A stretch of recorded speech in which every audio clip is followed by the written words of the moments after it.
That's the pages for you. Time for us to get into this week's Meet the Comedian. Lisa Murray. BBC Radio Merseyside. Today I am joined by Katierol on our Meet the Comedian. Now, Katie has two personas. She has a daytime persona of a very serious job as an ambulance dispatcher. We'll find out more about that. And in the evening, well, she twiddles around, puts on a gold cape and becomes a comedy persona. Katie, thanks very much for joining us. Hi, Lisa. So tell us about your very serious job of being an ambulance dispatcher. Yeah, so I dispatched the emergency ambulances. I started off as a 999 call taker, did that for 4 years, and then I went on to do dispatching. Wow. That must be quite a stressful job, though.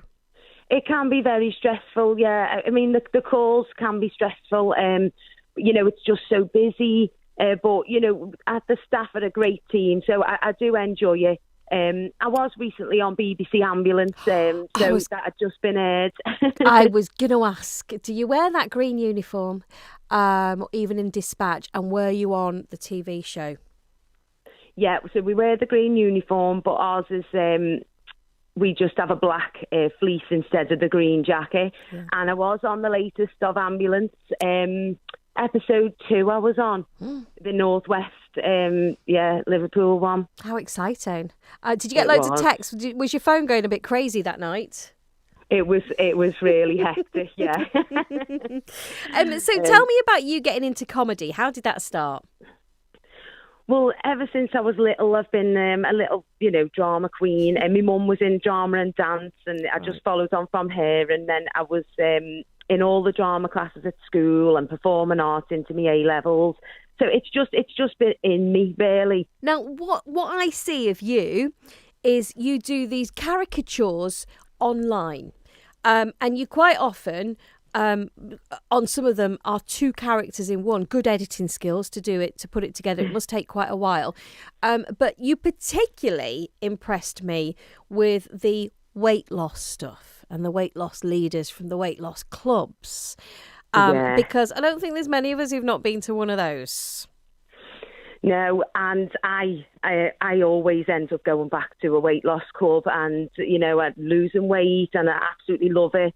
And just this particular one, I just knew it in and out. And Joyce started off at the beginning, who's the leader, as quite a normal person, and she just got more ruthless every time I did it, and people just, the response was fabulous, and I thought, well, they love her as a baddie, so I'll just continue to do that. And it made great comedy on there. Right, let's have a little listen to one of those clips that I saw on the internet. Good morning, ladies. Now, this week I want to go round the room one by one. Let me know how you're getting on. I haven't budged on the scales, but I feel great in myself. You're probably building muscle, Jan. Hey, Jan, you should measure yourself as well, because you'll probably be losing inches. Ladies, sorry, I was going to try and be nice this week, but losing inches from where exactly? The only weightlifting Jan does is when she's lifting a double Big Mac. You're right, Sheila. She does need to start measuring stuff like the big block of cheese that she's about to eat. Maybe you're not eating enough, Jan. Oh, I see we've got a class clown. Margie. Come on, love. It's clear that she's eaten plenty. Anyone would think she had worms. Ladies, the body magic's not good in this class. And what I would say is, if you don't want a big belly, then get off your and stop watching the telly. How did you know you were funny? I know that sounds a really silly thing to do, but, everybody makes other people laugh. Did you know quite early that you were funny? I mean, when I always tell stories, I always seem to do all the actions, the different faces, and my cousin especially, she just goes, you just kill me every time I'm just howling. But with the TikToks, at first I wasn't getting anywhere, and I always wanted to do the characters, but it wasn't a thing on there, and it was just my sister said, you make me howl with them, please keep going, and I did, and eventually, people were finding it funny. So how much time a week do you spend doing the TikToks? At first, through the lockdown, although I worked, I was putting one out every day, and it got to the point where I was really drained. And I did a little video. I said, it'll be one every other day now.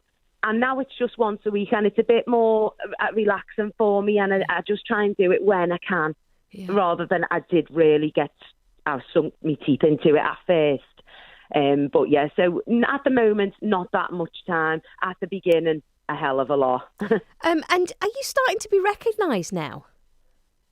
Yeah, my partner can't believe it. One weekend we went to Chester, and the waitress serving us was like, "Oh my God, I follow you. You're Katie Roll." And I've had that happen quite a few times. And one time I walked into a pub in Wales, and this girl just started clapping me with her family.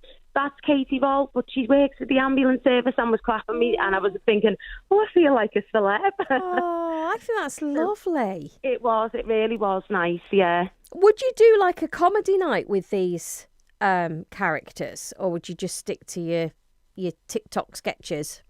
I think at the moment I am happy doing the TikTok sketches. When anyone talks about, like, someone said, would you do a meet and greet in the townie? Because that's one of the famous places where my characters talk about in Kirby.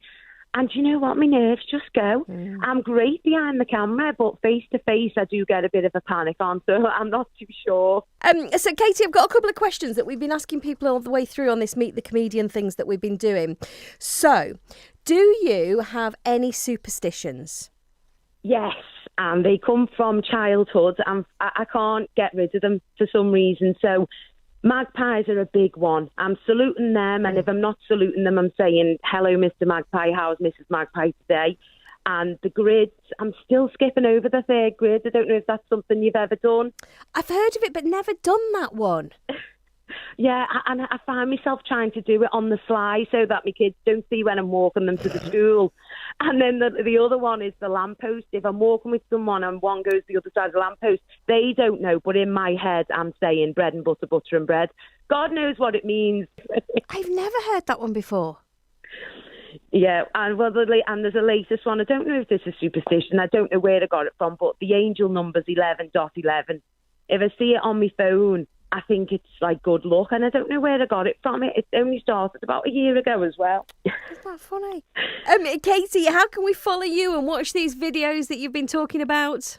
Okay, TikTok, I'm at Katie Roll, and Instagram, Katie Roll as well.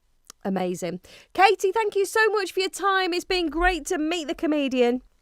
Oh, thanks for having me, Lisa. So, ladies, swap the wine for clementines if you don't want to wear a tent this Valentine's. It is BBC Radio Merseyside. That's our Meet the Comedian with Katie Roll there. It on coming up for you. I've got